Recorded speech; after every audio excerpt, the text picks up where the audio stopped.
Indonesia is a melting pot of different cultures living together in harmony under the same flag.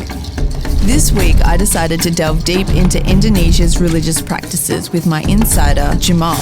Along the way, I discover some priceless relics, talk to a man about magic, drop in on a street party, and gain insight into the changing attitudes of young people.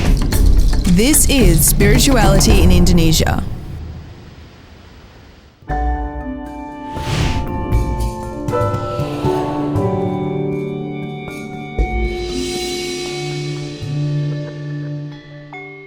I've always been very curious about people, culture, and especially philosophy. And I think with religion and spirituality, you get a good mix of all three things. So I definitely had to go to Borobudur.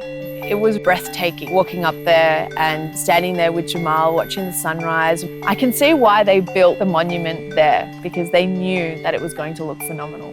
This is the largest Buddhist temple in the world. Before it was found in 19th century, it was fully covered by land, dust, and forest. This is very important for us Indonesian because it's also a historical site for Indonesian.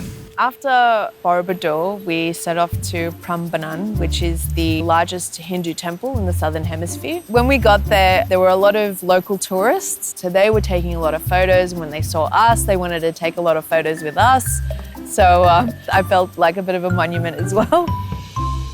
This is our national heritage, Yeah. so it doesn't matter either it's a Hindu, Buddha, Islam. Yeah, so it's just one culture just coming It's one together. culture, Yeah, that's Indonesian beautiful. culture, because it's impossible to deny that we consist of different religions, multicultural, multi-ethnicity. Indonesia, I think, is one of the most diverse country in the world.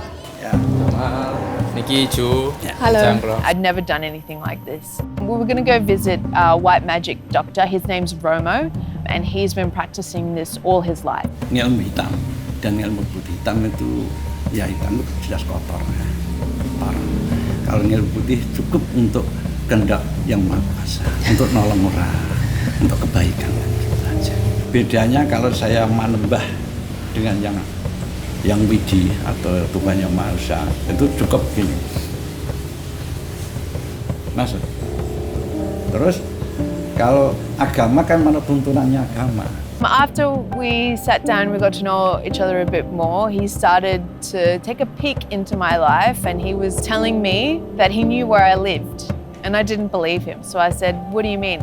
What do you mean you know where I lived? He saw that on his meditation, your house in Australia, there is a street, and this also street, and your house is around this area, Yeah, that's true. Yeah. Would like to give you kind of invisible protector. Okay, all right. Yeah. I'd be open to doing Yeah. that.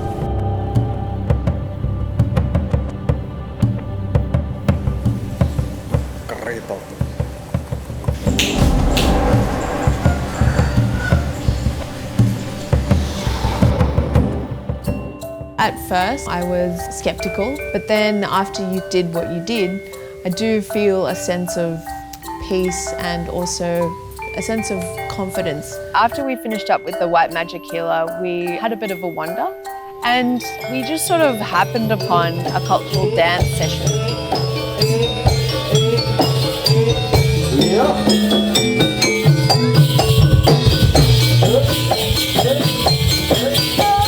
Jamal was telling us that the reason for dance in the whole program was because one of their sons was returning from a long leave of absence. So the prodigal son returns, and so they put on a whole show for him.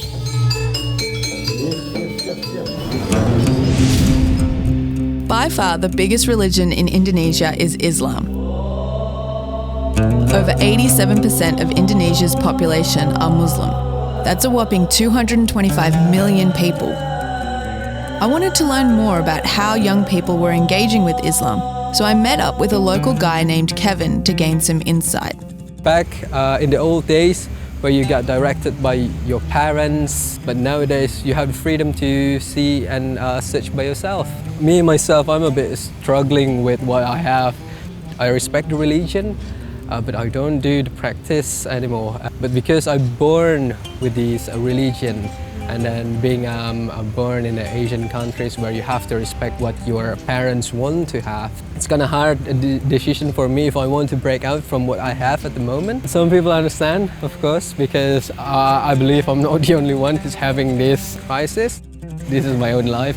I'm supposed to have a freedom to choose which one is right or wrong.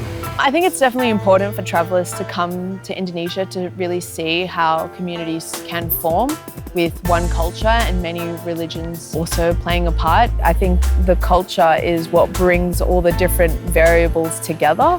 That kind of forms the bedrock of how people live here.